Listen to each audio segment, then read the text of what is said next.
नहमदुहु व नुसल्ली अला रसूलिहिल करीम अम्मा बाद फ़अऊज़ु बिल्लाहि मिनश शैतानिर रजीम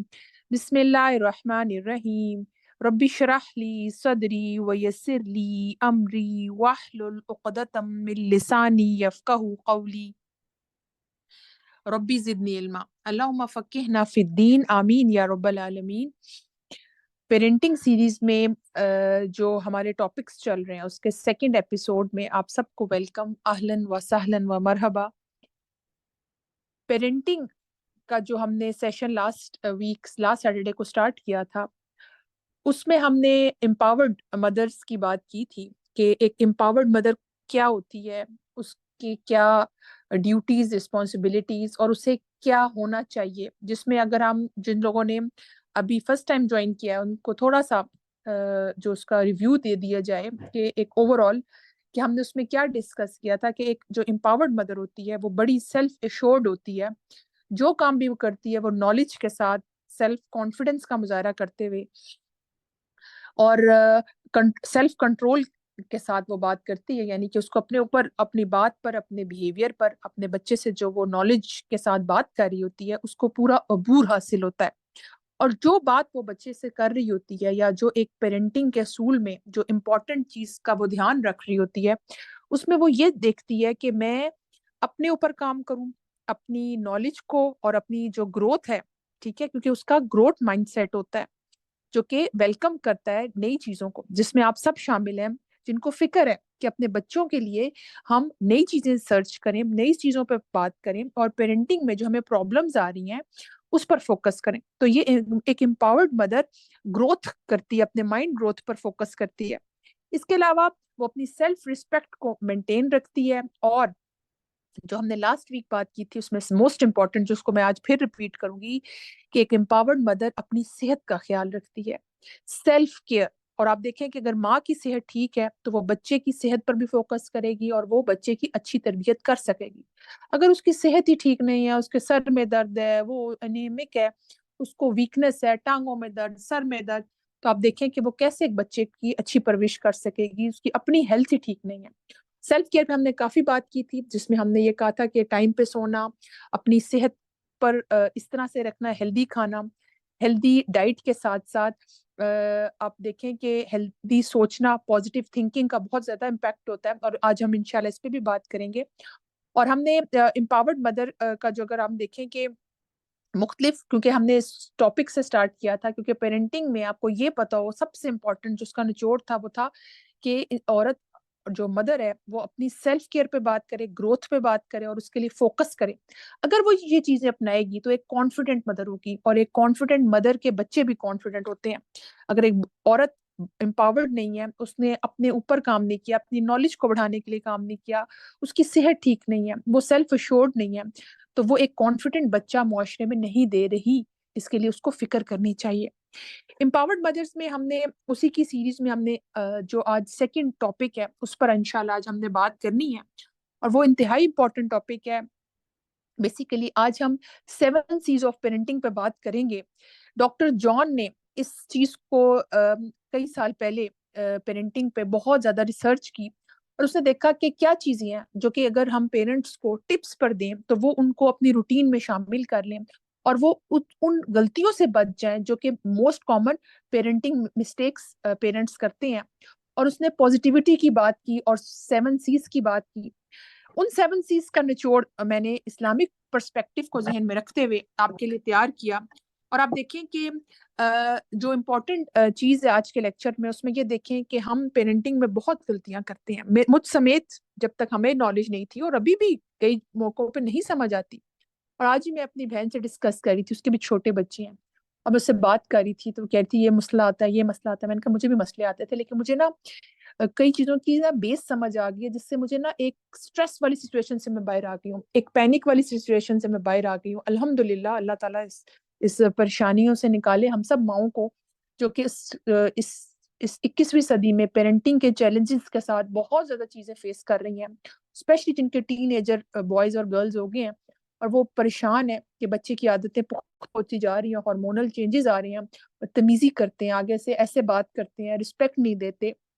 और हमें बिल्कुल समझ नहीं आता, हम शाउट करते हैं, आगे से बच्चा डबल शाउट करता है और एंड रिजल्ट भी कुछ नहीं हो रहा। और आपको मैंने एम्पावर्ड मदर में विन विन वाली सिचुएशन भी बताई थी, और उसमें ये भी बताया था कि आपने बात को कैसे मनवाना भी है। जैसे मैंने आपको ग्लास का दूध गिर जाए, टूट जाए, और आपने उसको कैसे डील करना है, उसमें थोड़ी सी आपको टिप्स भी दी थी, जो कि एक मिसाल थी। लेकिन बेसिकली हमने विन विन सिचुएशन को जहन में रखना होता है।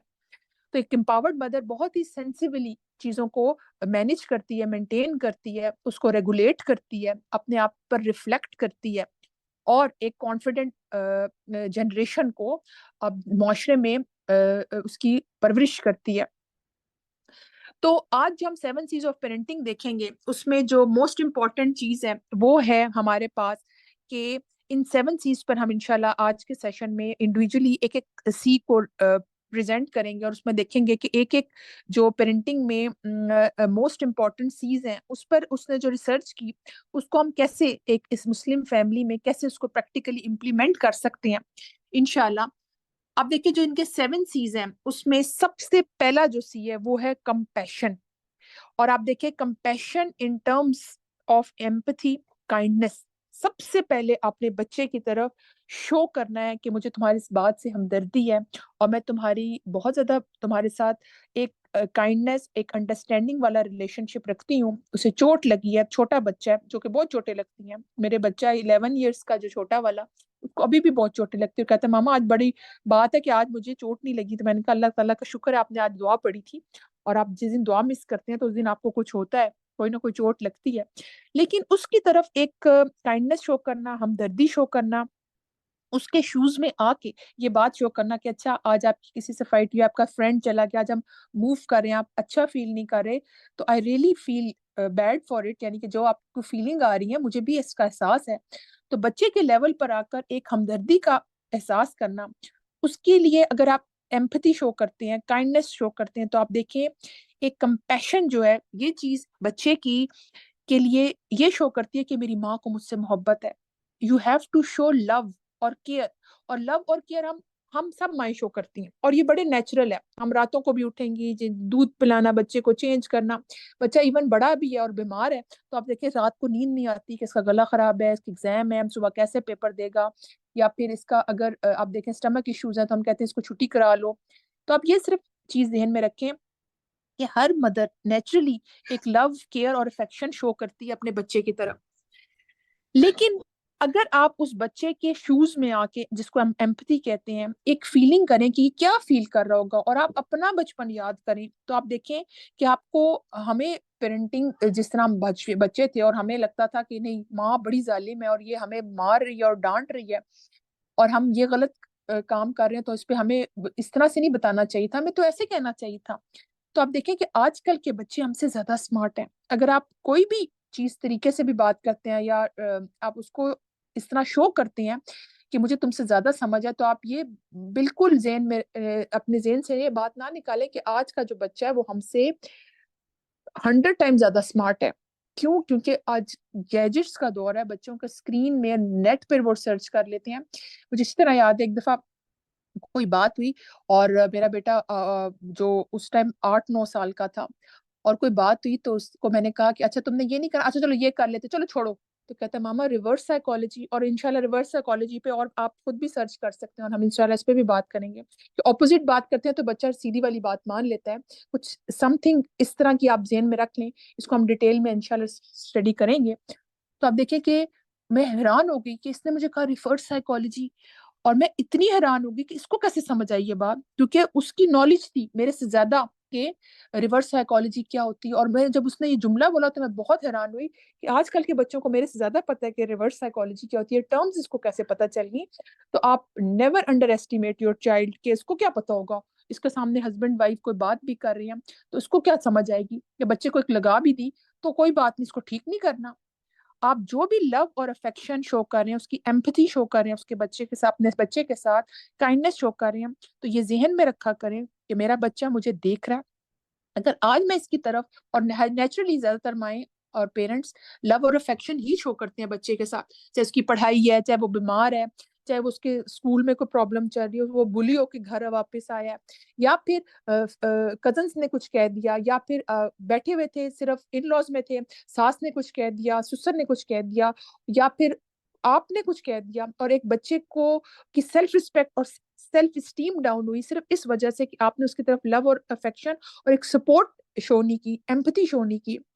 तो 7 C's में सबसे इंपॉर्टेंट है कि अपने बच्चे को शो करें कि आई लव यू, और हम सारा कुछ कर रहे होते हैं, डांट भी मोहब्बत में हमारी हो रही होती है कि हम उसको डांट रहे हैं क्योंकि मुझे है कल को इसके मुआशरे में बेइज्जती होगी, आज मैंने इसको नहीं ठीक किया, लेकिन हमारा चैनल ठीक नहीं होता, हमारा टोन, हमारा बात का अंदाज और हमारा रिएक्शन ऐसा होता है कि उस बच्चे की गलती पर कि वो बच्चा कहता है कि नहीं, मामा से शेयर करने से बेहतर है मैं अपने किसी कजन या दोस्त से या मोहल्ले के किसी लड़के से बात को शेयर कर लूं। तो 7 C's में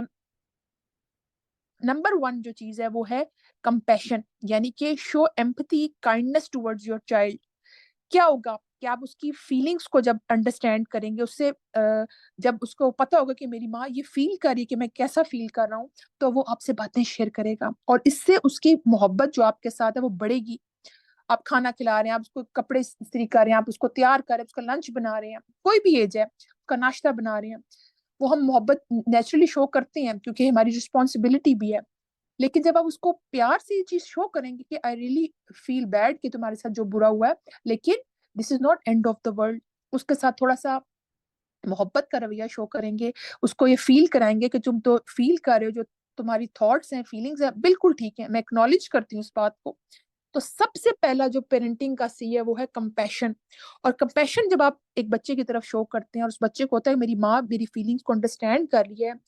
ये चीज बच्चे के कॉन्फिडेंस में उसको जिंदगी भर हेल्प करेगी। लेकिन अगर ये बच्चा एक फीलिंग के साथ आया, वो परेशान है, वो रो रहा है, और आपने उसको बिल्कुल इग्नोर कर दिया, रोता है तो रोए, चाहे कोई भी एज है, या आपने उसको बिल्कुल जो अगर वो बड़ा भी है और उसने कहा मामा मैंने आपसे शेयर करना है, और आप देखें कि कितने लोग हैं वो कहते हैं कि हमारे बच्चे अब कॉलेजेस में जा रहे हैं और उनको कोई लड़की पसंद आ रही है, और वो माओ से शेयर नहीं करते सिर्फ इसलिए कि डांट पिटेगी, या कहेंगे हाय तुमने अफेयर चला लिया है, या तुम्हें पता नहीं है, हराम हराम।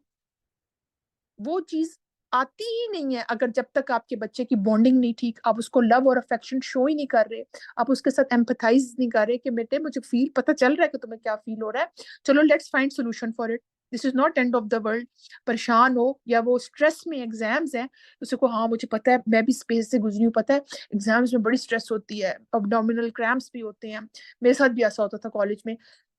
लेकिन इसके लिए हमने स्ट्रेसफुल सोचना नहीं है, हमने उसको स्ट्रेसफुल को चैनलाइज करना है। तो बच्चा समझ जाएगा कि मेरी माँ इस फेज से गुजरी हुई है, ये समझ रही है थोड़ा थोड़ा कि मैं किस फेज से गुजर रहा हूँ। तो ये कंपैशन और उसकी एम्पैथी और काइंडनेस जो लव और केयर को शो करेगी, अल्टीमेटली उसका इमोशनल रेगुलेशन होगा। वो जब इमोशंस को देखेगा कि मेरी माँ मुझे समझ रही है और देख रही है, तो उसका जो कॉन्फिडेंस मुख्तलिफ चीजों के हवाले से उसको एक सपोर्ट वाली फीलिंग होगी कि मेरी माँ मेरे साथ है, वो उस चीज को समझ रही है, वो मोहब्बत और प्यार से मुझे डील कर रही है। तो ये चीज उसको एकेडमिक, उसको गेम्स में, लोगों के साथ बिहेवियर में, हर जगह उसको हेल्प करेगी। आप देखेंगे कि उसकी एंजाइटी कम होगी, उसे स्ट्रेस कम होगा, चाहे वो एग्जाम्स हैं, चाहे वो किसी से उसकी लड़ाई हुई है, या वो किसी भी इस तरह की परेशानी में है जिसके साथ झगड़ा हुआ है, तो उसे ये चीज काम आएगी कि मैं गलत नहीं हूँ, और मैं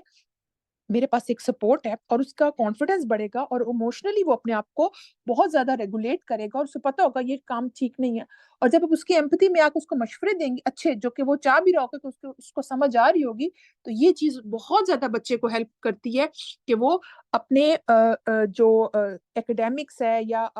अपनी पढ़ाई से बाहर निकल के लोगों के साथ मामला करता है, कल को जॉब पे जाना है, शादी होनी है बच्चों की,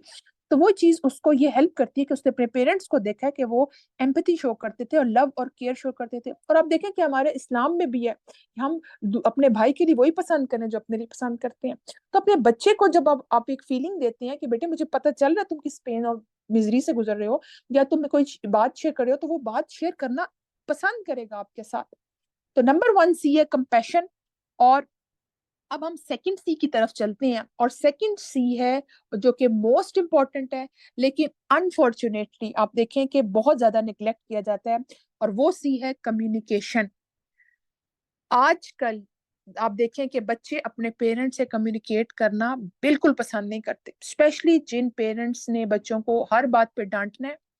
और कहना है बेटे आप पढ़ाई करें और आपके ग्रेड्स नहीं ठीक आ रहे, आप ये बंद करें टीवी, और ये मोबाइल तुमने ले लिया है और तुम्हें ये नहीं पता कि तुम्हारे पेपर्स होने वाले हैं या ना भी हो, आपने अभी तक ये नहीं किया। और हम अपनी डांट डांट के और स्क्रीमिंग की वजह से बच्चे के साथ एक खाम खा के कम्युनिकेशन गैप डेवलप करते हैं। ना हम पहले कंपैशन यानी कि लव और केयर और एम्पैथी शो करते हैं, उसकी परेशानी को सुनते हैं, और दूसरा हम उसको कम्युनिकेट नहीं करते। तो जो सेकंड सी है वो है कम्युनिकेशन।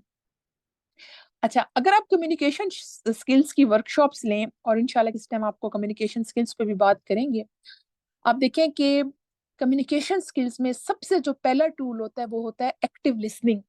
और एक्टिव लिसनिंग क्या होती है कि सबसे पहले फोकस होकर उस बच्चे को बताएं कि मुझे तुम्हारी बात खामोशी से, मैं तुम्हारी बात सुन रही हूँ और मैं समझ रही हूँ, ये आपने उसको फीलिंग देनी है। आप खाना पका रहे, बच्चा बात कर रहा है, वो कहता है मामा आप सुन ही नहीं रही थी, मैंने क्या कहा है, ओ हाँ जरा रिपीट करना। ये इंतहाई जो है ना थका हुआ लेजी एटीट्यूड है जो आप बच्चे को बता रहे हैं, ताकि कल को ये भी अपने बच्चों की बात ना सुने, इसको इग्नोर करे। और आप देखें कि जो बच्चे इग्नोर फील करते हैं सिर्फ इस वजह से कि मेरी माँ तो मसरूफ है और वो मुझसे कम्युनिकेट नहीं कर रही, तो आहिस्ता आहिस्ता वो अपने और बच्चे के दरमियान एक कम्युनिकेशन गैप। और आप देखें कि आजकल बच्चे नेट से सर्च कर लेंगे कोई चीज, लेकिन अपनी माँ से या अपने बाप से कम्युनिकेट करके नहीं पूछ सकेंगे, और वो ज्यादा बुरी बुरी चीजें नेट पे सर्च करना शुरू हो जाएंगे कि उसने कुछ सीखा। मुझे अच्छी तरह याद है, हमारे जानने वाले थे, और मेरा जो पहला बेटा है माशाल्लाह अब 16 साल का है, उसके बारे में मुझे प्रॉब्लम्स होती हैं कुछ, मैं क्योंकि स्पेशल है तो मैं अक्सर देखती और उनसे पूछती, तो उनकी मुझे एक बात आज भी याद है, वो हमेशा कहती थी कि जो माँ है ना वो इंसाइक्लोपीडिया होनी चाहिए अपने बच्चे का। ये बात मुझे समझ नहीं आई 16 साल पहले, मैंने कहा क्या मतलब कि माँ इंसाइक्लोपीडिया होनी चाहिए। तो उन्होंने कहा कि आप नॉलेजेबल हो, फुली इक्विप्ड हो, आपको पता हो कि बच्चा आपके पास आए कि मामा ये क्या बात कर रहे हैं बच्चे आपस में, और ये क्या चीज होती है, कोई वो वर्ड लाएंगे जो आप कहेंगे अच्छा इसका क्या मतलब है, बच्चे ने कहाँ से सीख लिया और तुम्हें कहाँ से पता चला, इतनी फजूल चीज है, इसके बारे में कभी बात नहीं करते। मामा मैंने टीवी पे एक वर्ड आया था और वो पढ़ा तो मुझे मुझे समझ नहीं आ रही, लेकिन अगर आपने पहली कम्युनिकेशन से पहले, उसकी बात सुनने से पहले उसको अगर डांट दिया है, तो आप देखें कि वो बच्चा नेक्स्ट टाइम आपसे नहीं पूछेगा, और आहिस्ता आहिस्ता आप में और उसमें कम्युनिकेशन गैप बढ़ना शुरू हो जाएगा। तो कम्युनिकेशन में सबसे पहली चीज है एक्टिव लिसनिंग। बच्चा आया, मामा वो मैंने आपसे बात करनी है, मैंने आपसे एक बात करनी है, आप फारिग हो जाएं या आप करें। तो आप सारे काम, अगर अनलेस एंड अनटिल कोई बहुत इमरजेंसी, आपकी कोई अपॉइंटमेंट है या आपकी नमाज कजा हो रही है, वो नहीं है, तो आपके हांडी खाना बना रहे बहुत, आप हल्की सी आग आहिस्ता करें, उसे कहें हाँ हाँ बेटे आओ लेट्स टॉक अबाउट इट। उसको बताएं कि मैं I am available for you and I am happy to understand और I am happy to listen कि तुम क्या कहना चाहते हो। तो ये एक्टिव लिसनिंग जो है ये पहला पार्ट है इफेक्टिव कम्युनिकेशन में अपने बच्चे के साथ। अब देखें कि जब आप किसी बच्चे को, या अपने घर में भी देखें अपने स्पाउस है उससे बात कर रहे हैं, या फिर आप देखें कि आप किसी जगह पे काम करते हैं, जब तक आप उसकी नजरों में नजरें डाल के आई कांटेक्ट करके उसको एक्टिवली लिसन नहीं करेंगे, वो बच्चा खुल के आपसे बात कर भी नहीं सकेगा, क्योंकि माँ तो सुन ही नहीं रही, माँ तो टीवी देख रही है, माँ तो खाना पका रही है, माँ तो मोबाइल पे बैठी है, और हम आगे से सारे ला रहे होते हैं कि हाँ हाँ मुझे समझ आ रही है, लेकिन इट्स नॉट एक्टिव लिसनिंग, वो पैसिव लिसनिंग में आता है। जब आप बात को समझे ही ना और उसको इंटरप्रेट ना कर सके, उसकी जो फीलिंग्स हैं या जो परेशानी वो लेके आया है उसको पूरा एनालाइज ही ना कर सके। अच्छा, कम्युनिकेशन में ये भी चीज ध्यान में रखें कि उसकी जो फीलिंग्स है वो भी उसकी टोन में आ रही होंगी जब वो आपके साथ कम्युनिकेट कर रहा है, अपनी कोई प्रॉब्लम डिस्कस कर रहा है, शेयर कर रहा है। और दूसरा, अफेक्टिव कम्युनिकेशन में जो आपके बच्चे के साथ होगी उसमें आपने जब एक्टिवली उसकी बात को सुनना है, तो उसको थोड़ा सा रिपीट भी करना है, जिससे उसे पता चले कि हाँ मेरी माँ मुझसे सुन रही है। यानी कि फॉर एग्जाम्पल बता रहा है मामा, मेरी क्लास में एक लड़की है हिना, उसने मेरे साथ आज बहस हो गई और फिर टीचर ने ये कहा, मैंने आंसर ये किया। तो आप कहें अच्छा उसने उसने आंसर किया था, पहले उसने आंसर किया था तुमने। एक कोई क्वेश्चन अगर आप बीच में करते तो उसे समझ आती है कि माँ सुन रही है। तो आप कहते नहीं नहीं मामा मैंने पहले क्वेश्चन किया था और फिर मैंने पहले बताया था। अच्छा क्वेश्चन क्या था? हाँ क्वेश्चन मैथ्स का था, या सब्जेक्ट कौन सा चल रहा था। एक सवाल कर दें आप, जिससे आप उसको कम्युनिकेशन में ये चीज समझ आएगी कि मेरी बात माँ सुन रही है और वो कम्युनिकेट भी कर रही है, उसको अंडरस्टैंड भी कर रही है। फिर ये चीज क्या होगी, अल्टीमेटली उसकी फीलिंग्स को उसको वैलिडेट करेगी, उसको वैल्यू करेगी, उसको पता चलेगा मेरे कंसर्न्स जो है वो कम्युनिकेट हो रहे हैं और मेरी माँ इस चीज को रियलाइज कर रही है कि मैं किस तकलीफ से गुजर रहा हूँ। अच्छा, जब आप बच्चे से कम्युनिकेट करें, वो बैठा हुआ है, वो आपसे बात कर रहा है, तो तीन चीजों का ख्याल रखें कि अल्फाज आपके आगे से सख्त ना हो। यानी कि अगर आपको वो कोई बात बता रहा है कि मामा ये हो गया, जैसे अमूमन जिनकी लड़कियां हैं और वो एकदम आती हैं घर और कहती हैं मामा कुछ जैसे वो प्यूबर्टी हिट करती है, और हमें पता है कि हम भी इस फेज से गुजरे हुए हैं मेजोरिटी, और वो आके बताती है मामा, और बड़ी डिफरेंट सी बात होती है। कई जो बिल्कुल ही जितनी नॉलेजेबल लड़कियां नहीं होती, वो कहती मामा पता नहीं मुझे कैंसर हो गया, क्या हो गया, मैं मुझे ब्लीडिंग हो रही है, कुछ इस तरह की बात करती हूँ। और आप कहते हैं हाय तुमने किसी से बात तो नहीं की अपने भाई से, और रास्ते में आई और कपड़े खराब कर दिए, तुम्हें ये नहीं पता। आप देखें फर्स्ट टाइम वो इस प्रोसेस से गुजर रही है, उसको हार्मोनल चेंज आ रहा है, और आप उसको आगे से ऐसे ट्रीट कर रहे हैं, और वो बहुत ज्यादा परेशान हो गई है कि क्या हो रहा है, ये पता नहीं वाकई मुझे कुछ हो गया है, वो तो हुआ नहीं है, लेकिन मुझे मेंटली मुझे स्ट्रेस बहुत ज्यादा हो गया है माँ के बिहेवियर की वजह से। तो उसको तो वो चैप्टर ही बिल्कुल अलग है। लेकिन मैंने एग्जांपल इसलिए दिया कि ये हमारे माशरे में होता है कि लड़कियां फिर बताना ही छोड़ देती है, क्योंकि अगर हम माँ से डिस्कस करेंगे, बात करेंगे, और हम माँ इस चीज को पता नहीं कैसे लेके हमें बताएगी, इससे बेहतर हम नेट पे सर्च कर लें, और पता नहीं सर्च में वो क्या क्या सर्च करना शुरू चले जाए। तो जब वो आपसे कम्युनिकेट करें तो अपने लफ्जों का चुनाव ऐसा हो जो कि बहुत सॉफ्ट हो, प्योर हो, पावरफुल हो और पॉजिटिव हो। ये बहुत इंपॉर्टेंट है इफेक्टिव कम्युनिकेशन में। इस बात को मैं रिपीट करूंगी ताकि ये आपकी जहन नशीन हो जाए कि जब आपकी बेटी या बेटा आपके पास आया और वो आपसे बात कर रहा है कि मामा मैं इस प्रॉब्लम से गुजरी हूँ, तो आपने जो अपना चेहरे पे स्माइल रखते हुए जो अल्फाज का चुनाव रखना है, वो it should be pure, powerful और पॉजिटिव। यानी कि आपकी बात का अंदाज, जो जवाब देने का है, उसकी बात को सुन के अंडरस्टैंड करके वो ढके छुपे अल्फाज ना हो, बहुत क्लियर और प्योर अल्फाज हो। फिर अल्फाजों का चुनाव पॉजिटिव हो कि वो इस परेशानी में आया है और आपकी बात आपने सुन ली, अंडरस्टैंड कर लिया, लेकिन आगे ढीला सा है, और तुमने क्या गलती की होगी, तुमने पहले उसको मारा, मुझे पता नहीं तुम्हारा, तुम तो पहले तुमने लड़ाई डाली होगी। वो कहेगा मैंने अगर ये डांट ही सुननी है और मामा ने मुझे ऐसे ही कहना, तो मैं I am not going to explain to her next time, मैं I will not come to you कि आप मुझे अगर इन अल्फाज से मेरे से कम्युनिकेट करेंगी तो मेरे लिए बड़ा मुश्किल हो जाएगा कि मैं नेक्स्ट टाइम आपसे कोई बात शेयर करूं। तो आपके अल्फाज बहुत ही पॉजिटिव,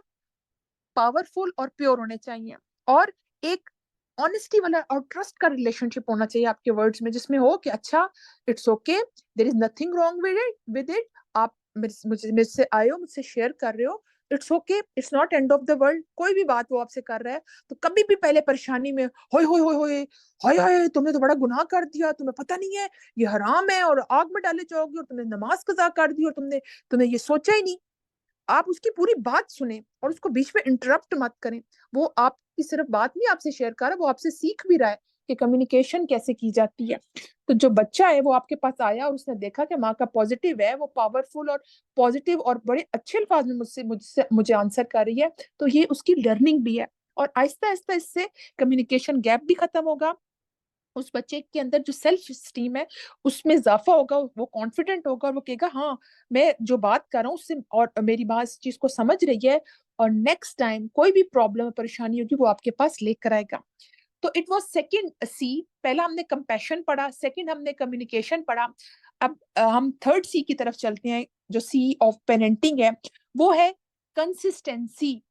हमेशा याद रखें, जिंदगी में इस्तकामत जो है वो इंसान को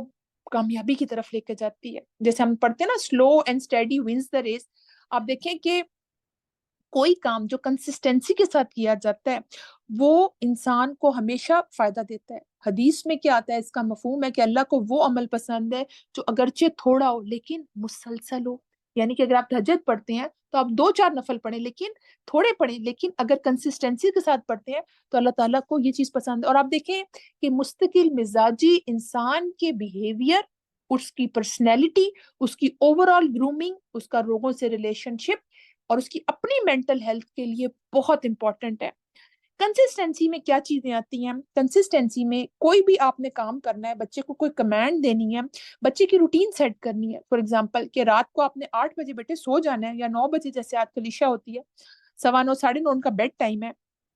तो कंसिस्टेंसी के साथ आपने इस चीज को लेके चलना है। उसके साथ घर की बाउंड्री सेट करनी है कि अपनी मैनर्स के साथ कैसे बात करनी है, और हमने किस लिमिट तक जाना है, और किसी को अपनी बाउंड्री में आने नहीं देना। तो इस चीज में भी कंसिस्टेंसी होनी चाहिए कि बच्चे को पता हो कि मेरी मदर जो है इस चीज को पसंद नहीं करती, और ये उनकी बाउंड्री सेटिंग है और उसमें मैंने नहीं जाना। फिर आप देखें कि क्लियर बाउंड्री सेटिंग के साथ साथ, और हम बाउंड्री सेटिंग पे एक सेशन रखेंगे, क्योंकि आपको पता है कि बाउंड्री सेटिंग बच्चों को नहीं आती, जिसकी वजह से वो बहुत सी प्रॉब्लम्स का शिकार है। बाउंड्री सेटिंग आप जब कंसिस्टेंसी के साथ सेट करते हैं तो आप देखें बच्चे के अंदर ये डिसिप्लिन आता है। सेल्फ डिसिप्लिन के साथ साथ सेंस ऑफ रिस्पॉन्सिबिलिटी आती है। बच्चे को ये पता होता है कि कंसिस्टेंसी के साथ जब मैं टाइम पे सोऊंगा, मैं फजर के लिए टाइम पे उठूंगा, मैंने जमात के साथ जैसे लड़के हैं उससे उठना है, जाना है, अपने कुरान पढ़ना है, कायदा पढ़ना है, दुआएं पढ़नी है, स्कूल का काम करना है। तो ये कंसिस्टेंसी उस बच्चे को ये हेल्प करेगी अपनी जिम्मेदारियों को टाइम पर अदा करने में। इससे ना सिर्फ उस बच्चे के अंदर सेंस ऑफ रिस्पॉन्सिबिलिटी आएगी, बच्चा कूल एंड काम रहेगा, क्योंकि उसे पता होगा कि मैं टाइम पे उठता हूँ, मैं टाइम पे अपना काम करता हूँ, मैं कपड़े उतार के अपने हैंग करता हूँ, मैं टाइम पे अपनी चीजों को मैनेज करता हूँ। और ये 7-8 साल के बच्चे को ये चीजें पता होनी चाहिए। अगर आपका बच्चा 19 साल का है और उसके अंदर चीजों में कंसिस्टेंसी नहीं है, तो इसका मतलब है कि बचपन में आपने ना उसको बाउंड्री सेटिंग सिखाई,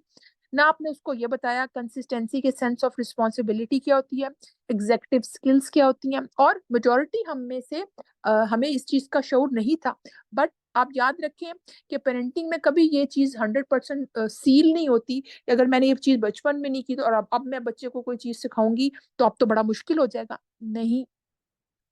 ग्रोथ माइंडसेट के साथ जो भी बच्चा होता है उसके अंदर ये क्वालिटी होती है कि वो ग्रो कर रहा होता है। और अगर आप हैबिट फॉर्मिंग की, हैबिट डेवलपमेंट की अपने बुक्स पढ़ें तो उसमें कई चीजें हैं जिससे आपको पता चलेगा कि कई हैबिट्स को आप अपनी जिंदगी में अभी भी ला सकते हैं, क्योंकि आपके कई जो न्यूरॉन्स हैं वो डेवलप हो रहे होते हैं।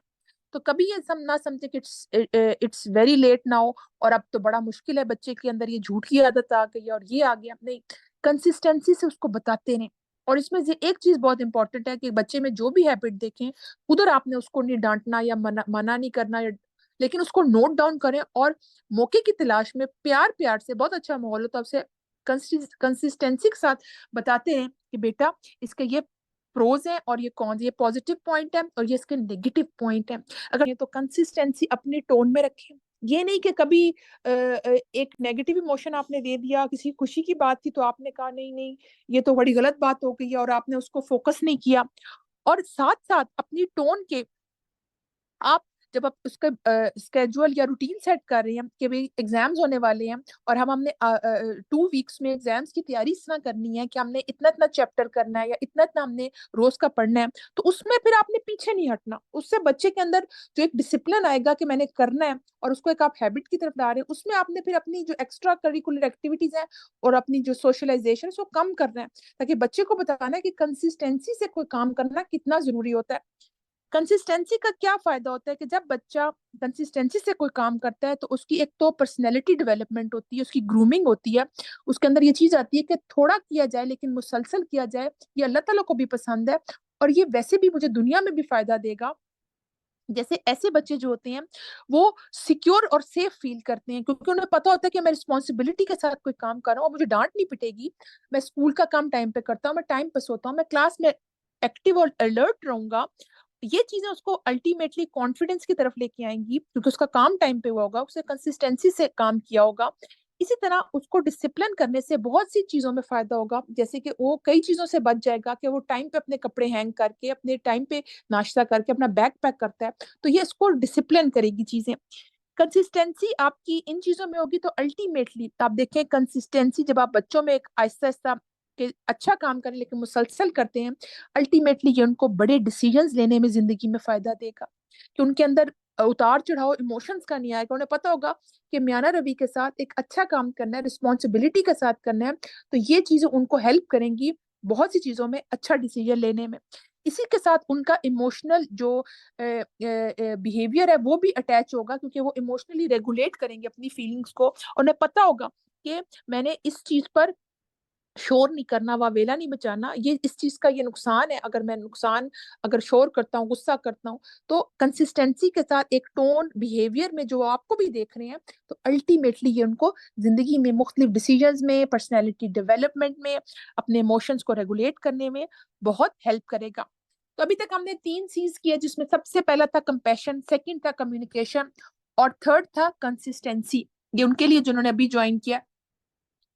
फिर आप देखें कि जो चौथा सी है वो है फोर्थ, कॉम्प्लीमेंट। और आप देखें कि बच्चे कितने छोटा सा भी काम करते हैं, हम उसको बिल्कुल अप्रिशिएट नहीं करते, बिल्कुल कॉम्प्लीमेंट नहीं करते, बल्कि हम क्या कहते हैं, अच्छा तुम्हारे इतने एज आ गए, तुम्हारे इतने 99 रिजल्ट आ गया, कि एक में 80s क्यों आए हैं। हम नेगेटिव बात पर फौरन चले जाते हैं। हम इसमें देखते नहीं है कि बच्चे की छोटी सी अचीवमेंट और हमारी छोटी सी तारीफ उसको कहाँ से कहाँ पहुंचा जाती है। मुझे अच्छी तरह याद है, हम मेडिकल कॉलेज में थे, और पहले हमारा जो एक सब्जेक्ट और टेस्ट आया हमारे एग्जाम्स में, और उसके लिए मैंने थोड़ी सी एक्स्ट्रा तैयारी की। और उसमें चीज तो थी कि जैसे हमारे टीथ के डेंटिशन होते हैं, उसमें लेबल करना होता है नामों को। तो मैंने एक और बुक से एक एक्स्ट्रा चीज पढ़ ली, और वो मैंने एग्जाम में लिख दी। तो सब ने नॉर्मल पढ़ा हुआ था, लेकिन चूंकि एक्स्ट्रा पढ़ने की वजह से मुझे एक्स्ट्रा मार्क्स मिले, और ये मुझे बहुत हेल्प किया आगे जिंदगी में, क्योंकि मेरे टीचर ने मुझे कॉम्प्लीमेंट किया, और मुझे ऐसी फीलिंग आई कि कॉम्प्लीमेंट, मुझे अच्छी तरह वो फीलिंग आज भी याद है, कि पूरी क्लास में सर ने कहा कि आपने तैयारी नहीं की थी। मैंने कहा नहीं सर, की थी। सबको वो टेस्ट दे रहे थे, पेपर जो हमारा रिजल्ट था, और मुझे उन्होंने कहा कि आप, मैंने कहा नहीं सर, की थी। तो सर ने हर एक के पेपर में वो एक्स्ट्रा बात लिखी हुई थी कि आपको ये पता होना चाहिए, लेकिन मेरे पेपर में नहीं थी, और मेरे हाईएस्ट मार्क्स थे। लेकिन उन्होंने कॉम्प्लीमेंट इस अच्छे अंदाज से किया कि मुझे आज भी याद है, और उससे मेरी ग्रोथ हुई। कि मैंने कहा नहीं, इसका मतलब है एक्स्ट्रा पढ़ने से और फिर कॉम्प्लीमेंट करने से, आप जिस तरह आप बच्चे को करते हैं, और उसको एक मोटिवेशन मिलती है कि मेरी माँ ने मुझे थपकी दी है, मुझे माँ ने मुझे अप्रिशिएट किया है, चाहे वो कोई गलती भी करे। मुझे याद है मेरे बेटे ने एक दफा पिज्जा बनाया, और वो थोड़ा जल गया, और मुझे याद है कि सबके यहाँ ये तो जला हुआ है, और ये कैसे है, इसको आंदा ना देना, ये अकड़ गई है, इसकी क्रस्ट जो है बहुत हार्ड हो गई है। लेकिन मैंने कहा नहीं रेहान, इसका टेस्ट बहुत अच्छा है, इट्स वेरी नाइस। हाँ, हम टेम्परेचर अंदर रखें, हो सकता है ओवन की ना टेम्परेचर में कोई गलती हुई हो, क्योंकि वो कभी तेज हो जाता है, कभी कम हो जाता है। तो मैंने उसको एक फीलिंग दी कि तुमने बहुत अच्छा पिज्जा बनाया, लेकिन इसमें यह है कि हम टेम्परेचर को आइंदा चेक कर लेंगे। तो उससे वो डिस्करेज नहीं हुआ कि मैंने एक चीज बनाई, और आप देखें कितनी गर्मी में कोई चीज बच्चा बनाया, और आप उसको कहें हाय ये तो जला हुआ है, और तुमने क्या किया, वो बेचारा इतनी मेहनत से एक चीज बना रहा है, और वो क्रिएटिव हो रहा है, और आप उसको उधर ही कॉम्प्लीमेंट ना करें। तो ये चीज बच्चे की जो ओवरऑल बिहेवियर, उसकी पर्सनैलिटी, उसको क्रश करती है। कॉम्प्लीमेंट करने में एक चीज पर ध्यान रखें कि कॉम्प्लीमेंट में आपकी टोन बहुत ही ज्यादा सॉफ्ट, और जिस तरह मैंने आपको बताया ना, प्योर, पावरफुल और पॉजिटिव होनी चाहिए, क्योंकि ये कम्युनिकेशन का ही एक पार्ट है कि आप उसे कॉम्प्लीमेंट करें। और कॉम्प्लीमेंट में आप देखें कि जब आप बच्चे के साथ क्वालिटी टाइम स्पेंड नहीं करेंगे, आप बच्चे की सलाहियतों को अप्रिशिएट नहीं कर सकेंगे। बच्चा क्या ग्रेड ले रहा है, माँ भी जॉब करती है, बाप भी जॉब, बाप पाया तो अक्सर थके होते हैं कि ब्रेड अर्नर है, और उनकी मेजोरिटी की रूटीन ऐसी होती है हमारे पाकिस्तान में। लेकिन आप देखें कि जो मदर्स एम्पावर्ड होती हैं, उनको फिक्र होती है अपने बच्चे की, वो उनके रिपोर्ट कार्ड्स, उनकी चीजों का खुद ख्याल रखती हैं, एक्स्ट्रा एफर्ट तो करती हैं देखें, लेकिन उसका रिवॉर्ड भी इंशाल्लाह वो एक्स्ट्रा देखती हैं। इसमें एक चीज बहुत इंपॉर्टेंट है, जब आप कॉम्प्लीमेंट करें, आप उससे पहले थोड़ा सा होमवर्क करें। कॉम्प्लीमेंट क्या, नहीं कि बच्चे का इंटरेस्ट देखें, उसकी हॉबीज क्या है। फॉर एग्जाम्पल, जैसा मेरा बेटा है, अब नियरली 14, तो वो उसको कुकिंग का शौक है। बचपन मुझे अच्छी तरह याद है, हम यूके में रहते थे, हम कुकीज बनाते थे, और मुझे नहीं समझ आई कि उस तरह से उसकी हैबिट कहाँ डेवलप हुई, क्योंकि आपने बच्चों को बिजी भी करना होता है। हालांकि सबने मुझे कहा ये लड़का है और तुम इसको क्या सिखा रही हो, उसको कुकिंग में कहाँ डाल दिया। तो मैंने कहा नो, कभी जिंदगी में इसको बाहर जाके पढ़ना पड़ेगा, तो उसको पता होगा रोटी कैसे बनानी है, बेसिक चीजें क्या सिखानी, कैसे करनी है, उसको बेसिक आइडिया है, तो पिज्जा बना लेगा, कुछ कर लेगा, तो उसका शौक है, तो ये कोई बुरी बात नहीं है। देखिए, मैंने उसको हमेशा कॉम्प्लीमेंट किया, कभी जले भी, कभी कुछ भी हुआ, तो उसको बेसिक सेंस आ गई कि अच्छा इसमें ये करते। और अभी मुझे करके भी कहते हैं मामा, इसमें सालन में अगर आप लेमन डालती तो उसका टेस्ट बहुत अच्छा होता। तो मैं कहते हैं वाकई वाकई, ये तो मैंने सोचा ही नहीं। तो मुझे गाइड कर रहा होता है। तो सबसे पहले उसकी जो हॉबीज है, उसके जो इंटरेस्ट है, उसमें इंटरेस्ट लेना शुरू करें। उसका क्या फायदा होगा कि उससे आपको ये पता चलेगा कि उसको मैंने उसी अंदाज में कॉम्प्लीमेंट करना है जो वो सोच रहा है, या वो उसकी इस तरफ तवज्जो जा रही है, या वो कुकिंग में इंटरेस्टिंग है, या जैसे वो कुकिंग के साथ साथ फुटबॉल का उसको बहुत शौक है। तो मैं उसको अक्सर कहती हूँ तुम लोग के मैच होते हैं तो कभी गिरेगा, कभी चोट, कभी कुछ भी होता है, लेकिन मैं कहती हूँ नहीं, इट्स ओके। अगर आज आप लोगों की टीम हार गई है तो कोई बात नहीं, कल जीत भी जाएगी। तो अगर मैं उसको थोड़ा सा देखूं कि फुटबॉल में क्या क्या होता है, यानी कि उसकी थोड़ी सी मुझे नॉलेज हो, उसमें मैं इंटरेस्ट शो करूं, तो बच्चा बड़े इंटरेस्ट लेके आता है कि मामा उसके पेनल्टी हुआ, उसका ये हुआ, उसका वो हुआ, फिर हमें, तो आप उसको बड़े इंटरेस्ट से उसकी बात सुनते हैं। तो उसको फिर कॉम्प्लीमेंट करने में आपको बहुत फायदा होता है और मजा आता है, क्योंकि वो बच्चा समझता है कि मेरी माँ को पता है कि इसको जो मेरे इंटरेस्ट है, उससे बच्चे को आप अप्रिशिएट करते हैं, उसको प्रेज करते हैं। और कभी कभी आप अप्रिशिएट और प्रेज नहीं भी कर रहे होते, सिर्फ एक स्माइल और तवज्जो से बात ही बच्चे को ये बता रही होती है, और ये उसको मैसेज दे रही होती है कि मेरी माँ मुझे कॉम्प्लीमेंट कर रही है। तो ये चीज बच्चे की मोटिवेशन के लिए बहुत इंपॉर्टेंट है कि वो आगे ग्रो करे। मोटिवेशन में एक चीज का जो हम ध्यान रखें, यानी कि जब आप कॉम्प्लीमेंट करें तो उसकी कोई भी छोटी अचीवमेंट है या बड़ी अचीवमेंट है उसको सेलिब्रेट करें। बच्चे ने कायदा खत्म किया, कोई इसको कहे आज हम पिज्जा ऑर्डर करते हैं, या आज हम आइसक्रीम खाते हैं, आज हम ये चीज, ताकि उसको एक फीलिंग आए कि मैंने ये काम किया और मेरी माँ ने मुझे अप्रिशिएट किया, कि शी इज हैप्पी कि मेरी जो भी अचीवमेंट है उसमें मेरे साथ है और वो खुश है। और माँ जब भी खुश होती है बच्चा और खुश होता है कि मैंने कोई खुशी की बात की अपनी माँ को, उसको खुश किया, उसके चेहरे पे स्माइल लेकर आया। फिर जो उसका बिहेवियर है, फॉर एग्जाम्पल अगर पहले बच्चा चीख के बात करता था, छोटा बच्चे होते हैं अमूमन, और अमूमन उनको लगता है कि मेरी बात नहीं सुन जाती, तो वो चीखते हैं। और चीखने के बाद जब आपने उसकी थोड़ा सा काम किया, आपने चीखना कम किया, बच्चे की ऐसा ऐसा अचीवमेंट आ रही बिहेवियर पर और उसकी हैबिट खत्म हो रही है, इस पर भी उसको कॉम्प्लीमेंट करें। आप अगर हैबिट फॉर्मिंग की बुक्स पढ़ें कि कैसे कोई हैबिट डेवलप करनी है, तो उसमें बहुत तरीके हैं, लेकिन उसमें एक चीज है कि अपने आप को रिवॉर्ड करें, और आप उससे आपको एक अच्छी फीलिंग आएगी, और वो रिवॉर्ड कुछ भी हो सकता है। इसी तरह बच्चे को भी आप रिवॉर्ड के तौर पर अच्छे अल्फाज तो बोल रहे हैं, लेकिन कभी कभी कोई गिफ्ट दे दें, और कभी कभी उसको कोई सेलिब्रेशन में कुछ, आज हम ये ऑर्डर करते हैं, या आज हम ये बनाते हैं, या आज हम आइसक्रीम खाते हैं, जरूरी नहीं आप बड़े बड़े उसकी सेलिब्रेशन की तरफ जाएं। तो छोटी चीज को भी कॉम्प्लीमेंट करें, और बड़ी चीज की कॉम्प्लीमेंट करने की वजह से बच्चे में एक पॉजिटिव बिहेवियर आएगा, कॉन्फिडेंस तो आएगा, उसको एक सेल्फ ऑफ जो है ना, सेंस ऑफ एकम्प्लिशमेंट आएगी कि मेरी माँ जो है वो मैंने कुछ हासिल किया, उसने मुझे अप्रिशिएट किया। तो ये चीज उसको ग्रो करने में बहुत हेल्प करेगी। फिर आप देखें कि जो बच्चा बचपन से इसको कॉम्प्लीमेंट किया जाता है और गलत बात पे टोका भी जाए लेकिन टोन ठीक हो, तो आप देखेंगे वो बच्चा जो है उसकी सेल्फ वर्थ बहुत होगी, उसे पता होगा कि मैं काम कर सकता हूँ। वो कहते हैं ना, बिलीव इन योर सेल्फ, तो उस बच्चे में ये फीलिंग आएगी कि मैं ये काम कर सकता हूँ और मुझे कॉम्प्लीमेंट किया गया, इसका मतलब है मैं ये कर सकता हूँ। लेकिन अगर आप पहले ही वो बच्चा कुछ बनाया और आपने कहा है ये क्या है, इसका तो टेस्ट ही नहीं है, फेंको जाके बिन में, ये क्या बना दिया है, और ये क्या तुम काम करके लाए हो, बिल्कुल फेल है, बिल्कुल ठीक नहीं किया तुमने, फेंक, गलत काम करके पेज फाड़ दिया और कहा नया काम करो, तो आप उसको, कुछ तो उसने मेहनत की, कुछ तो चीज को आप कॉम्प्लीमेंट करें। मुझे याद है पहले जब हम बाहर के मुल्क में रहते थे तो बाहर के लोगों ने ना हमेशा एक चीज दी है कि अगर बच्चा गलत भी कोई काम कर रहा है और वो ईमेल आती है, तो वो हमेशा पहले पॉजिटिव पे बात करते हैं कि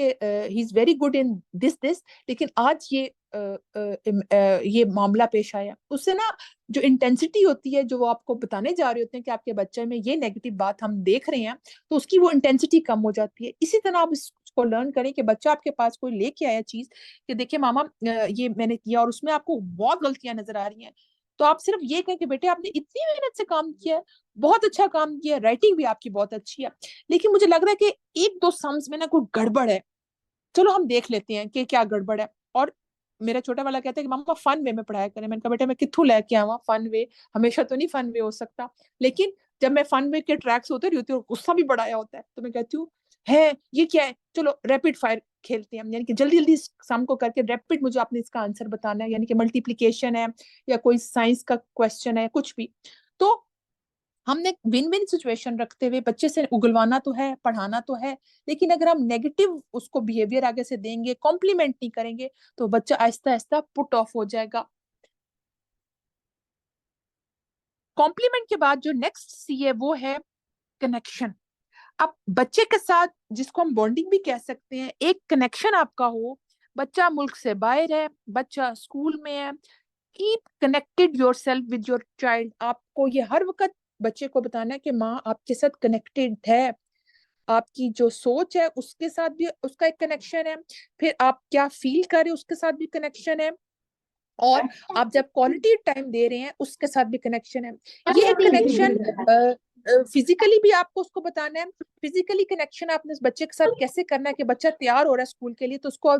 टच दिया आपने, यानी कि बताया कंघी करते हुए उसके आपने उसके सर पे हाथ फेरा, या फिर उसको फील कराया बड़े अच्छे लग रहे हो, बड़े साफ और बड़ा अच्छा आपने तैयार किया, बड़ी अच्छी कंघी की आपने, बड़ा अच्छा आप यूनिफॉर्म के लिए या कहीं हम पार्टी फंक्शन में जा रहे हैं तो सब बताया बड़े टाइम पे तैयार हुए हो, और एक फीलिंग कनेक्शन की उसको टच करके आपने देनी है, या छोटा है बहुत प्यार करके या हग करके उसको एक फीलिंग देनी है। अच्छा, जो ये 5 C है पेरेंटिंग में कनेक्शन, इसमें चूंकि ये एक बहुत डीप, क्योंकि बॉन्डिंग का जो टॉपिक है, कनेक्शन जो आपके बच्चे के साथ है, और हमने एम्पावर्ड मदर्स में आपको बताया था कि एक पॉजिटिव और कामयाब पेरेंटिंग में 3 कनेक्शन की चीजें बहुत कॉमन है, जिसमें सबसे पहला आपका कनेक्शन हो अल्लाह ताला के साथ, सेकंड कनेक्शन हो आपका बच्चों के साथ, और थर्ड आपका एज अ लोगों के साथ जो कनेक्शन है एज अ रोल मॉडलिंग, वो इम्पोर्टेंट है। तो कनेक्शन की जो है एक पूरा एक टॉपिक है जिसमें हम इंशाल्लाह नेक्स्ट वीक करेंगे 5 लव लैंग्वेजेस, जिसमें आपने बच्चे को ये बताना होता है कि कैसे आपने बच्चे के साथ कनेक्शन शो करना होता है, कि आप सिर्फ मोहब्बत किस कहते हैं बेटा आई लव यू, ये तो एक जुमला है, लेकिन आपने हाउ कि कैसे मुझे तुमसे मोहब्बत है और कैसे उस बॉन्डिंग को मेंटेन रखना है, उसकी सोच में कनेक्शन, उसकी वो कहीं भी आपकी बेटी है कहीं पार्टी में अपने बच्चों की फ्रेंडशिप्स की वो गई है फ्रेंड्स के साथ, और आपने उसके साथ कनेक्शन रखना है, उसको पता हो कि आप कि वो उसका और आपका एक ट्रस्ट का रिलेशनशिप है, तो आप उसके साथ कनेक्टेड हैं। यानी कि हमें याद है हम हॉस्टल में होते थे, और मुझे मेरी फ्रेंड्स कहती कि तुम अचार क्यों नहीं खाती, मैं कहती थी नहीं, मेरी मदर ने मना किया, तो कहती थी कि आयशा उन्हें तो नहीं नजर आ रहा कि तुम अभी अचार खा रही हो, तो मुझे अच्छी तरह याद है कि उन्होंने मुझे मना किया है कि अचार नहीं खाना, क्योंकि मेरा गला बड़ी जल्दी पकड़ा जाता था। तो बड़ी हैरान होती थी कि तुम्हारी माँ इधर मौजूद नहीं है लेकिन तुम्हें ये पता है कि अचार नहीं खाना, कि मेरी मदर ने मना किया। तो मैं उनको यही बताती थी कि मुझे ऐसी फीलिंग आती है कि वो मेरे से अभी भी कनेक्टेड है, कि वो यहाँ पे नहीं भी है लेकिन एक कनेक्शन वाली फीलिंग है, और ये कनेक्शन शो करता है मेरे बिहेवियर से, कि उनकी बात मानने से, कि उन्होंने मुझे मना किया कि ये फ्रेंडशिप नहीं रखनी या इधर नहीं जाना, कि हम हॉस्टल में रहते थे और लड़कियों की काफी फ्रेंडशिप होती थी, लेकिन मैं अक्सर यही सोचती हूँ कि अल्लाह ने बहुत सी चीजों से बचा लिया, क्योंकि अच्छी बेस बनी थी बचपन में, और उन्होंने हमें बहुत अच्छी बातें सिखाई, और उसमें ये चीज थी कि वो हमेशा हमारे साथ कनेक्शन में रहती थी, कि फोन करना, पेपर कैसा हुआ, अच्छा कपड़े पहुंच गए, कपड़े इस्त्री थे, अच्छा प्रॉब्लम तो नहीं है, तबीयत खराब है, एंटीबायोटिक टाइम पे ली, खाया सही, एग्जाम कैसा हुआ, वाइवा कैसा हुआ, अच्छा फिर वो मसले का क्या हल हुआ। तो आप देखें कि ये कनेक्शन जो है, अब मुल्क से बाहर बच्चे जाते हैं लेकिन पेरेंट्स के साथ कनेक्शन में रहते हैं, तो कनेक्शन जो है 5वां C है, और ये कनेक्शन के ऊपर हम पूरे 5 लैंग्वेजेस है जो कि हम नेक्स्ट वीक करेंगे, हमारा नेक्स्ट टॉपिक होगा कनेक्शन के बाद, क्योंकि हमने इस पे डिटेल पे बात करी तो इसलिए अब हम इस पे और मजीद डिटेल पे बात करेंगे नहीं। 6th और सेकंड लास्ट जो C है वो है कॉपरेशन। बच्चे के साथ उसकी चीजों में कॉपरेट करें आप, कि जो आपका 6C है उसमें कॉपरेशन में क्या आता है, कि आपके जो आपकी आप लोग मिल के काम कर रहे हैं एक फैमिली में रहते हुए, आपस का जो सपोर्ट है, जो टीम वर्क है, वो लोगों के सामने और आपस में भी फैमिली के सामने ये शो होना चाहिए कि हम कोलेबोरेशन के साथ, आपस में कॉपरेशन के साथ और सपोर्ट के साथ इफेक्टिवली काम करते हैं, चाहे वो डिसीजन मेकिंग है, चाहे वो छोटी छोटी बातें आपस में शेयर करना है, या फिर आप देखें कि टेबल पर जब रात को बैठ के सब खाना खाएं, देखें क्योंकि सुबह के नाश्ते पे अमूमन ये होता है कि बच्चे स्कूल जा रहे होते हैं, थोड़ी जल्दी होती है, और अमूमन देखा गया है कि लोग उस तरह से मेंटेन नहीं होते, लेकिन अमूमन रात के वक्त फादर्स भी घर आ जाते हैं और सब आपस में बैठ के, तो एक मील आपका ऐसा होना चाहिए जो कि शो करे कि जिसमें सब बैठ के खाना खाएं, बरकत भी होती है, और अपने दिन की रुदात सुनाएं। अगर कोई ना भी बैठ के सुना रहा हो तो मैं कुछ ना कुछ अपनी बात बताती हूँ कि आज मेरा लेक्चर उसमें ये बात आई, या मैं गई तो शॉपकीपर ने ये बात की, और आज जो कि कोई जरूरी नहीं कोई ऐसी कोई परेशान वाली बात हो या एक एक्साइटिंग बात हो, एक नॉर्मल रूटीन की बात शेयर कर सकते हैं। जब आप बातों को शेयर करेंगे तो आप देखेंगे बच्चा भी शेयर करेगा और उसको एक फीलिंग आएगी कि हम एक एज अ टीम काम करते हैं, यानी कि हम हमारी प्रॉब्लम्स हम एक दूसरे से शेयर करते हैं, हम दिन की बातें बताते हैं, तो मामा मुझे कोई एडवाइस कर देती हैं और अच्छे अंदाज से कर देती हैं जो कि मुझे हेल्प आउट होती है। तो फैमिलीज में और स्पेशली पेरेंटिंग में जब आप बच्चे से बात करें तो उसमें एक कॉपरेशन और कोलेबोरेशन वाली फीलिंग हो, ये इफेक्टिव पेरेंटिंग में बहुत इंपॉर्टेंट पॉइंट है कि आप बच्चे को ये बताएं कि तुम मेरे से कोऑपरेट करो, मैं तुम्हारे से कोऑपरेट करती हूँ। एक तो विन विन सिचुएशन भी है। दूसरा, जब आप एक कोऑपरेशन के साथ मिलके काम करते हैं तो बच्चे के अंदर एक टीम बिल्डिंग वाली फीलिंग आती है कि हम मिलके काम करें। फॉर एग्जाम्पल, अगर टीवी लाउंज अनटाइडी है, बच्चे छोटे बहन भाई हैं, उन्होंने गंद मचा दिया, टॉयज बिखरे हुए हैं, कोई मेहमान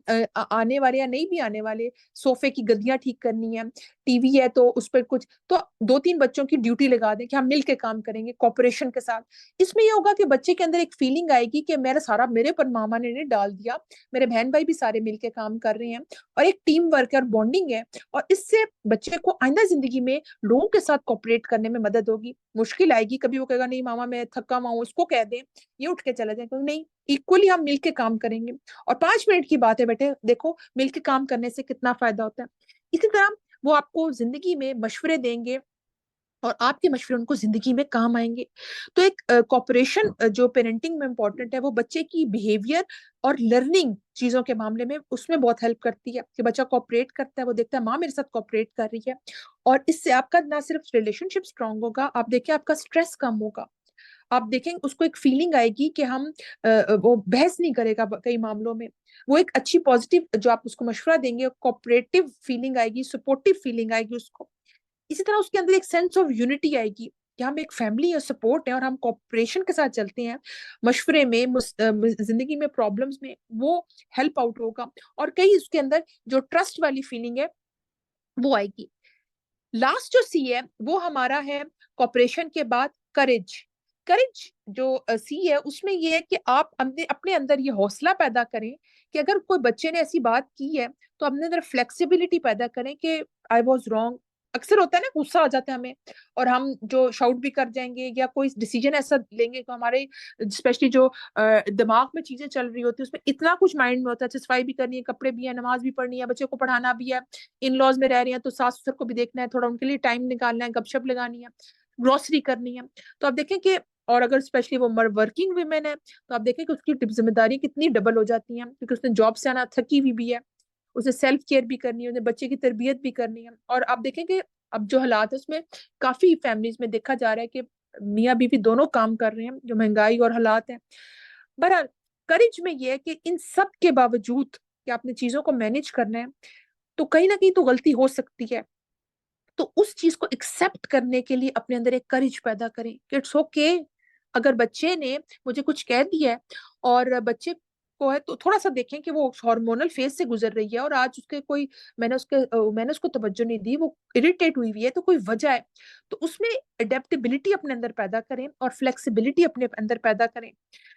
जो बच्चियों के सामने जो मदर्स इस करेज के साथ उनकी प्रॉब्लम्स को सुनती हैं और चैलेंजेस जो वो फेस कर रहे होते हैं, और या आप भी चैलेंजेस को फेस कर रहे होते हैं, तो जब आपके अंदर ये फीलिंग होती है कि मैंने करेज के साथ हौसले के साथ बच्चे की बात सुननी है और फ्लेक्सिबिलिटी अपने अंदर लेकर आनी है, एडेप्टेबिलिटी अपने अंदर लेके आनी है, तो आप देखें कि ये चीज कि जिसने माँ को देखा है, माँ मेरी बहादुर है और चैलेंजेस को फेस कर रही है, ये चीज बच्चे को चैलेंजेस फेस करने में मदद देगी, उसके अंदर सब्र आएगा, उसके अंदर तवक्कुल आएगा, उसके अंदर शुक्र आएगा। तो उसने अपनी माँ को देखा होगा कि माँ मेरी बहादुर है, माँ मेरी अंडर कॉन्फिडेंट नहीं है, छोटी छोटी बातों में उसने लेजी एटीट्यूड नहीं रखा, वो उठ गई, उन्होंने उठ के ये काम किया। स्पेशली लड़कियां शायद कल को ससुराल में जाती हैं, देखती है माँ हमारी सुस्ती, तो देख रहे सुस्ती का मुजाहरा करती हैं, वो उन्होंने देखी वही चीज होती है, जो माँ रोल मॉडलिंग कर रही होती है बच्चों के सामने। इसी तरह आप देखें कि फेस कर सकती है वो चैलेंजेस को। कई उनके फियर्स कम हो जाते हैं जब बच्चे देखते हैं कि माँ जो है वो करेज के साथ काम कर रही है, बहादुर भी है और फेस कर रही है चैलेंजेस को, सब्र और हिम्मत कर रही है, उसने रोना धोना नहीं किया, इमोशनली इंटेलिजेंट है, एंजाइटीज को उसको मैनेज करना आता है, मुश्किल टाइम पे वो जो डिसीजंस है वो भी शो करती है और बताती है कैसे डिसीजंस हम देने हैं। तो ये चीजें बच्चे के कॉन्फिडेंस में बहुत हेल्प करती है उसके सेल्फ स्टीम में, कि जब वो देखता है कि मेरी माँ बहादुर है और she is ready to accept her mistakes, या कोई भी चैलेंजेस है वो फेस कर रही है और वो बहादुर है और हौसले से काम ले रही है, तो बच्चा भी कल को बहुत ही हौसले से काम लेगा। और ये चैलेंजेस के साथ वो देखें इंडिपेंडेंट होना शुरू होगा। उसे ये नहीं होगा हाय कोई आएगा और ये करेगा, उसने माँ को देखा है कि वो हिम्मत करती है, हौसला करती है, तो बच्चा भी कॉन्फिडेंट होगा और चैलेंजेस को फेस करेगा। फिर आप देखिए कि करेज में एक चीज बहुत इंपॉर्टेंट है, वो ये है कि कोई भी टफ डिसीजन है वो ले लेती है। और टफ डिसीजन में ये भी बहुत इंपॉर्टेंट है कि वो जब देखती है कि ये जो डिसीजन है उसको उसने लेना है और वो मुश्किल है, थोड़ा सा मुश्किल भी होता है, लेकिन जब वो अपनी एडमिट करेगी मिस्टेक को, अपोलोजाइज करना सीखेगी, तो ये चीज बच्चों के अंदर भी पैदा होगी कि कभी जिंदगी में मेरे से भी गलती हो जाती है तो मुझे सॉरी कहना आना चाहिए। आप देखें कि कितनी गलती हो जाती है, पेरेंट्स अपनी गलती नहीं मानते, वो कहते हैं मैं ठीक हूँ बेटे आप गलत हैं, चाहे वो बच्चा ही ठीक हो उस टाइम, लेकिन आप कहते हैं नहीं नहीं मैं हार मान जाऊं बच्चे के सामने, बच्चे को मैं ये फीलिंग दूं कि तुम ठीक हो मैं गलत हूं, मैं तो छोटी पड़ जाऊंगी। आप कहें बेटे मैं भी इंसान हूँ, मेरे से भी गलती हो सकती है, आई एम सॉरी, मैं उस टाइम पे बिजी थी या मैं मेंटली स्ट्रेस में थी और ऑक्यूपाइड थी, इसलिए मैंने आपको कहा था उस टाइम मेरे से बात ना करें, लेकिन इट्स ओके आप मेरी फीलिंग को भी थोड़ा सा अंडरस्टैंड करें और मैं आपकी फीलिंग को भी अंडरस्टैंड करती हूँ, लेकिन उसके बाद बहुत ज्यादा सॉरी सॉरी करने की जरूरत नहीं है। फिर बच्चे के अंदर ये फीलिंग आएगी तो वो लोगों को भी बस हमेशा इस तरह ही करेगा। तो एक दफा गलती हो, हिम्मत और हौसले के साथ उसको अपोलोजाइज करें, एक्सेप्ट करें, लेकिन सेकंड स्टेप पे है कि let's come to the solution. तो आज पेरेंटिंग में हमने जो चीजें सीखी उसमें 7 C's थे, और अगर हम ये 7 सी हैं सिर्फ, उन्हीं को कुछ ना कुछ अपनाएं तो आप देखें कि आपकी पेरेंटिंग कितनी इफेक्टिव हो जाएगी। आप देखें कि आपको ये चीजें समझ आने शुरू हो जाएंगी कि बच्चा ये चीज डिजर्व करता है, कि उसकी भी एक सेल्फ रिस्पेक्ट है, जो कि मैंने ना सिर्फ वर्ड से शो करनी है, अपने बिहेवियर से भी शो करनी है, अच्छा कम्युनिकेट करके, उसको कॉम्प्लीमेंट करके,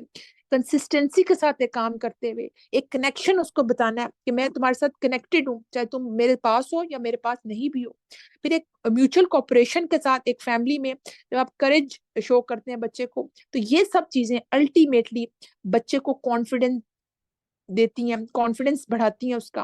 वो इमोशनली इंटेलिजेंट होता है, उसकी पर्सनैलिटी डेवलपमेंट में और ग्रूमिंग में ये चीज बहुत हेल्प करती है। अब देखिए कामयाब बच्चे निकलते हैं, हम हर वक्त पढ़ाई पे डांटते हैं, देखो तुम्हारे ये नहीं पढ़ा ये नहीं पढ़ा, शोर करना शराबा करना और बच्चे के सामने बताना उसको,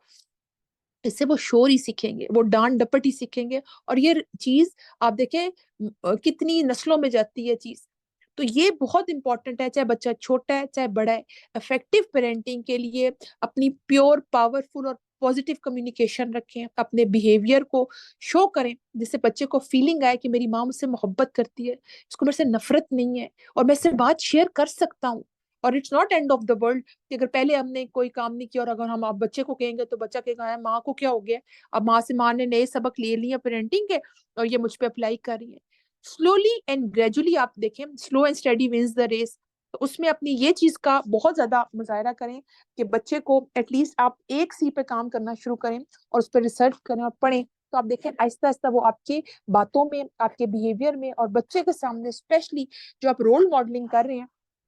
उसमें ये चीजें बहुत हेल्प करेंगी। इंशाल्लाह नेक्स्ट वीक हम 5 लव लैंग्वेजेस जो हैं बच्चे के साथ बॉन्डिंग, क्योंकि बॉन्डिंग बहुत इंपॉर्टेंट है और ये जो लैक ऑफ कम्युनिकेशन है, ये बच्चे की जो आपके साथ एक इंटरेक्शन है, बॉन्डिंग है, वो अपनी चीजें शेयर नहीं करते। और आप देखें लड़कियां बाहर दोस्तियां करती हैं लड़कों के साथ, या वो बाहर वो मोहब्बतें तलाश करती है जो घर से मोहब्बत नहीं मिली होती। लेकिन छोटी सी बात होती है, आपकी डांट या चीख, या आपने उसको तवज्जो नहीं दी होती, क्वालिटी टाइम नहीं दिया होता, और वो कितनी बड़ी बड़ी आप देखें लड़कियां घरों से भाग जाती हैं और गलत दोस्ती और गलत ताल्लुकात और रिलेशनशिप्स कायम कर लेती हैं, सिर्फ इस वजह से कि घर में डांट थी और घर में बहन भाई लड़ते थे, कोई समझाने वाला नहीं था, माँ घर में जॉब करती थी, उसने कभी तवज्जो नहीं दी हमें, और हम फिजिकली भी अब्यूज होते थे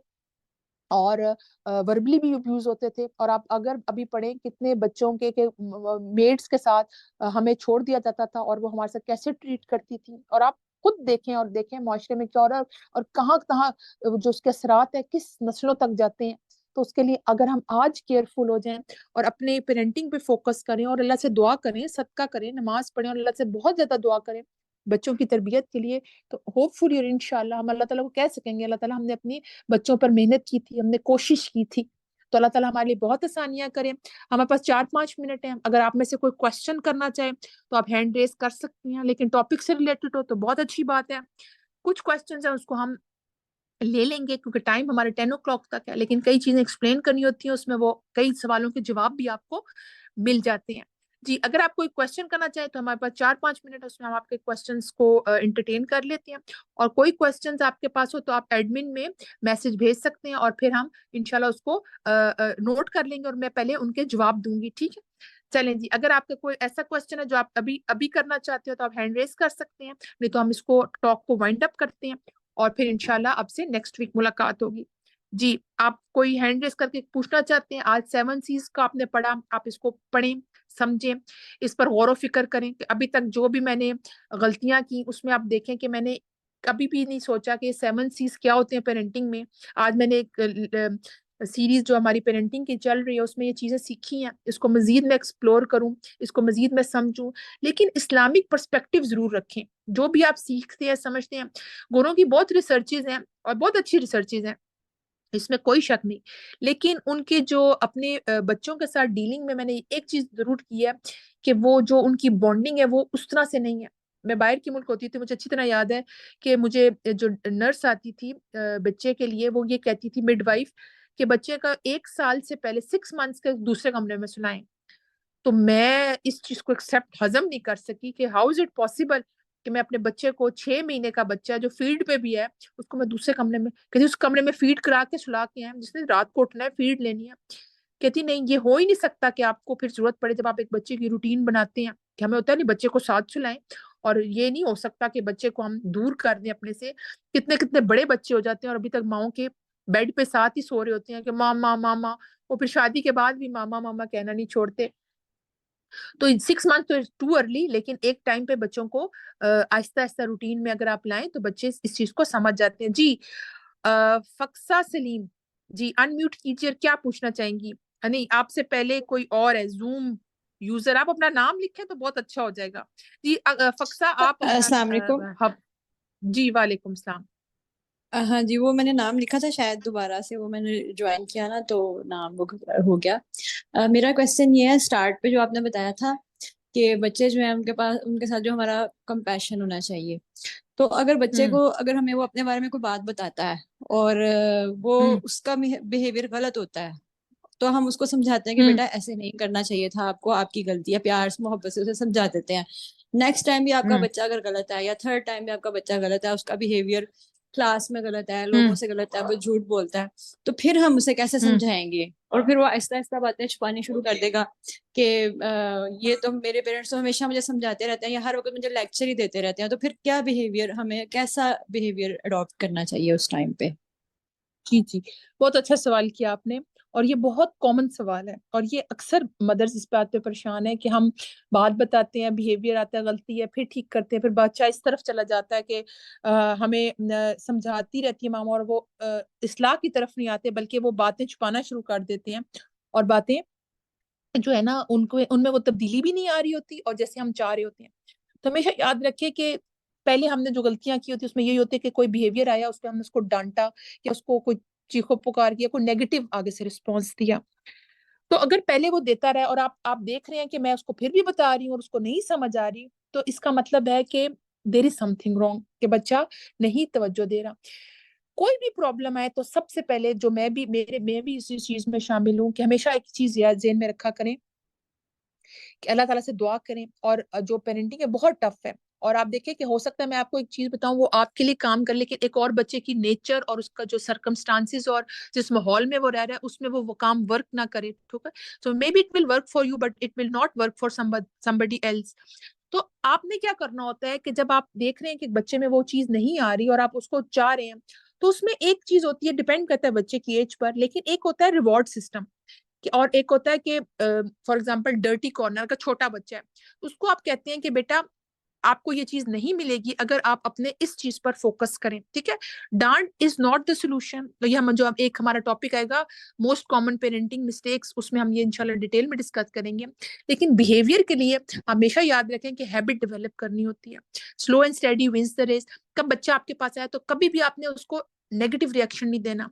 और मैंने जो एक चीज देखी है कि बच्चे में वो चीज अगर मैंने लानी है ना, तो मैं सबसे पहले वो चीज अपने अंदर ठीक करती हूँ। जैसे मैंने आपको पहले भी बताया था कि अगर मैं पहले, जैसे हमें पता नहीं होता था, शाउट भी कर दिया, बच्चे को लगा भी दिया, और बच्चे की बात भी ना सुनी और बिल्कुल तवज्जो ना दी, अब फ्रेंड्स आए तो चलो चलो चलो चलो बाद में बात करते हैं,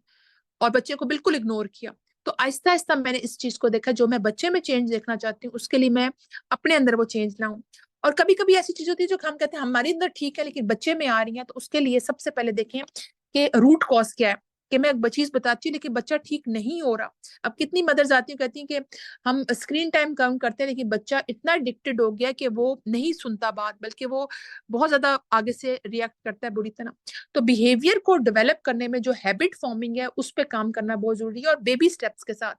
अगर वो नहीं मान रहा, नहीं करा, तो आप उसको कुछ अरसे के लिए छोड़ दें और थोड़ी सी इग्नोर थेरेपी करें। और आहिस्ता आहिस्ता आप बताएं कि बेटा मुझे ये चीज स्ट्रेस दे रही है, और आप थोड़ा से, कभी कभी जैसे हमारी एक टीचर होती थी कहती थी कि थोड़ा सा एक्टिंग कर लें आप, कि मैं बेटा बहुत शक्ल बना लें आप, बेटा बहुत परेशान हूँ, और वाकई हम परेशान होते हैं। और उसको थोड़ी सी ये फीलिंग दिलाएं कि मैं बहुत स्ट्रेस से गुजर रही हूँ आपके इस बिहेवियर की वजह से, and we really need to talk about it, और अब let's come to the solution. जब आप उसका 1 2 3 सोल्यूशन देखते हैं और कहते हैं कि बेटा ये बताओ, ये पहला सोल्यूशन तुम्हें ज्यादा ठीक लग रहा है या सेकंड या थ्री, और अब कोई आप उसके सामने एक एग्जांपल देते हैं तो फिर उसको लगता है नहीं मामा ये ज्यादा आसान है, और हम इस पे बात कर लेते हैं। और इनके साथ साथ जो आपने दुआ और कसरत से जो है सदका देना और दुआ करना वो नहीं छोड़ना, और बच्चे को बताना है कि मुझे बेटा ये चीज स्ट्रेस दे रही, ना कि आप टोन अपनी खराब करें और अपनी सेहत खराब करें। उस बच्चे को थोड़ा थोड़ा प्यार प्यार से रियलाइजेशन करें। तो इंशाल्लाह इंशाल्लाह उम्मीद है, जिससे हम भी बहुत प्रॉब्लम है और लगता है, और हमें ये लगता है कि बस ओवरनाइट ठीक हो जाए, ये प्रॉब्लम नहीं ठीक हो रही तो अगले हफ्ते ठीक हो जानी चाहिए। नहीं, थोड़ा सा उसको टाइम दें, उसकी बात सुने, और आप देखेंगे कि आहिस्ता आहिस्ता दुआओं से सदके से वो चीज ठीक हो जाएगी। जी, फक्सा सलीम जी, अनम्यूट कीजिए, क्या कहना चाहेंगी, क्या पूछना चाहेंगी? जी, अस्सलाम वालेकुम बाजी। सबसे पहले तो आपका बहुत बहुत शुक्रिया कि आपने ये टॉपिक रखा, क्योंकि ये मेरे ख्याल से हम तकरीबन सब माओं का ही मसला है आजकल ना। हम्म। और हम्म। दूसरा ये कि बस कभी कभी बाजी हमारे जैसे हम जो माशरा होता है ना, वो भी औरत को बहुत कमजोर बना देता है, क्योंकि बिल्कुल। आपको एक स्ट्रॉन्ग बैक चाहिए होती है। और अब जैसे मेरे हम्म। बच्चे हैं, तो मैं उन्हें, जैसे आप कह रही हैं, मैंने टाइम टेबल वगैरह सब करती हूँ, लेकिन फिर भी मेरे बच्चे मेरी हम्म। बात नहीं सुनते हैं। वो शायद उनको माँ की इतनी इम्पोर्टेंस का है ही नहीं है कि वो अम, अब उनके साथ ऐसा होता है कि क्योंकि जब आप जॉइंट फैमिली के साथ रहते हैं ना, तो फिर आप उन्हें कुछ कह नहीं सकते हम्म। बच्चों को, क्योंकि आपकी दादी उठ जाएंगी या उनकी दादी, वो कहेंगी कि ये क्यों कह रही हो, इस तरह क्यों कर रही हो। हम्म। इस तरह बच्चे जो हम्म। है ना बहुत हम्म। खराब होते हैं। तो फिर इस मसले का हम्म। क्या हल है, कि मुझे तो इसका कोई हल नजर नहीं आती। और फिर बंदा ये भी है कि उनसे लड़ भी नहीं सकता, हम्म। क्योंकि आपके रिश्ते ऐसे होते हैं कि आप उनके साथ नहीं झगड़ हम्म। सकते। तो फिर यहाँ पे एक माँ बहुत कमजोर भी हो जाती है, क्योंकि अगर आपके हस्बैंड की इतनी सपोर्ट ना हो, तो फिर क्या करे, ऐसी हम्म। माँ को क्या करना चाहिए। वो तो समझ से बाहर है फिर। देखिए, हाँ, वो मुझे नहीं बिल्कुल समझ बिल्कुल आता। मैं अंडरस्टैंड कर रही हूँ और मैं इस प्रोसेस से गुजर चुकी हूँ। आप हमेशा याद रखें कि जो एम्पावर्ड मदर की, जो सबसे पहला हमारा लास्ट वीक टॉपिक था, उसमें यही बताया गया था कि अपनी बात को मतलब आप अश्योरिटी के साथ उसको मनवाने के लिए, विन विन सिचुएशन के लिए आपने बेस लाइन तैयार करनी है, और बेस लाइन के लिए आपने जो बाउंड्री सेटिंग करनी है, रूल सेट करने, उस पर स्टिक रहना है। आपके हस्बैंड को, आप सोचें कि कई फैमिलीज में हस्बैंड बाहर के मुल्कों में जॉब करते हैं और वो बेचारी अकेली ससुराल में रह रही है और हिम्मत कर रही होती हैं। लेकिन एक माँ को कॉन्फिडेंट होना बहुत जरूरी है, और उसको ये लर्न करना पड़ेगा कि कैसे। मुझे अच्छी तरह याद है कि जब मैं नई नई पाकिस्तान शिफ्ट हुई तो हम भी जॉइंट सिस्टम में शिफ्ट हुए थे, और उसमें ये हुआ था कि एक जिठानी या देवरानी, उनके बच्चे जो हैं वो लेट सो रहे हैं, और मेरे बच्चे हमेशा इस चीज से कहते थे मामा मेरे कजन लेट सोते हैं, आप हमें पहले सुलाने ले जाती हैं। और थोड़ा सा मुझे सुनना पड़ता था, और मैं इस चीज को थोड़ा सा इग्नोर करती थी। जैसे हमारी सास कही हाय हाय सारे बैठे हुए हैं, आयशा तुम क्यों लेकर जा रही हो बच्चों को। मैंने कहा नहीं अम्मी जी, इसलिए सोने का टाइम हो गया, अम्मी सोएंगे नहीं ना तो फजर के लिए कैसे उठेंगे, मुझे मुश्किल होती है फिर। बस मैं एक जुमला कह देती थी। फिर आहिस्ता आहिस्ता लोगों ने रियलाइज किया, क्योंकि ये एक ओवरनाइट चीज नहीं है कि आपने बच्चे को डिसिप्लिन करना है और आपने अपनी सेल्फ केयर पे बात करनी है। तो आप देखें कि अगर बच्चा टाइम पे नहीं सो रहा, टाइम पे चीजें नहीं कर रहा, तो आपका आहिस्ता आहिस्ता ये चीज आपको इरिटेबल करेगी, स्ट्रेस में लेके जाएगी, ना आप सही रात को सो सकेंगे, ना आपकी स्लीप ठीक होगी, बच्चा नहीं अभी तक उठा हुआ है, और मैं नहीं सो सकती जब तक मेरे बच्चे जाग रहे हो। तो मैंने आहिस्ता आहिस्ता थोड़ा सा जो है ना स्टैंड लेना शुरू किया, और कभी कभी हस्बैंड की सपोर्ट होती थी, कभी कभी नहीं होती थी, वो घर पे नहीं है या वो बिजी है, अपनी असाइनमेंट कर रहे हैं, कुछ और कामों में मसरूफ है, आउट ऑफ सिटी गए हुए हैं। तो मैं कहती थी नहीं, अम्मी जिनका सोने का टाइम है, या कोई जुठानी के हाय हाय छोड़ो। तो बच्चों में ये चीज आई कि मेरी माँ कहती है नो मीन्स नो, तो इसका मतलब है, तो आप बड़े प्यार से मुस्कुराते हुए कह दें कि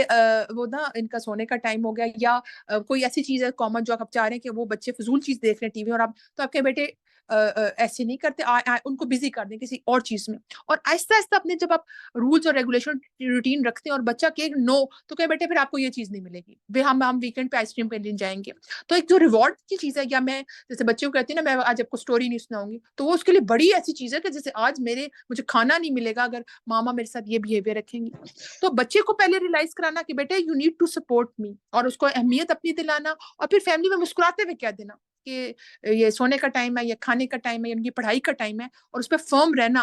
और अगर हम थोड़ी से खुद ढीले पड़ते हैं तो बच्चे तो फिर बहुत ही जल्दी ढीले पड़ जाते हैं। तो इंशाल्लाह ये चीज आपको आहिस्ता आहिस्ता, और फिर वही वाली बात है, दुआ और सदका करें तो आहिस्ता आहिस्ता चीज आपको हेल्प करेगी। उम्मीद है इससे आपको कुछ ना कुछ फायदा जरूर हुआ होगा।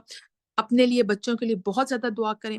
जो take home message last week था वो था सेल्फ केयर पे आपने बहुत ज्यादा तवज्जो करनी है। अगर आप एक टेक होम मैसेज एक सेशन से भी ले लेना तो वो आपको कितनी चीजों में हेल्प आउट करेगा। आज का जो टेक होम मैसेज है कि अपने बच्चों को हम कहते हैं बेटे आई लव यू, लेकिन उनको शो करें, उनकी जो फीलिंग्स है उसको खामोशी से सुन के उनको पॉजिटिव, प्योर और पावरफुल जवाब देने की तरफ लाएं। तो आप देखें कि ये चीज बहुत हेल्प करेगी बच्चों को कि वो आइंदा इंशाल्लाह जो अपनी जिंदगियों में भी बहुत एक्सेल करेंगे, और उनकी सेल्फ स्टीम इंप्रूव करेगी, और वो बहुत कॉन्फिडेंट होंगे। अपना बहुत ख्याल रखिएगा। इंशाल्लाह नेक्स्ट सैटरडे को आपसे मुलाकात होगी। सुब्हानकल्लाहुम्मा व बिहम्दिका नशहदु ला इलाहा इल्ला अंता नस्तगफिरुका व नतूबु इलैक। अस्सलामु अलैकुम व रहमतुल्लाहि व बरकातुहू।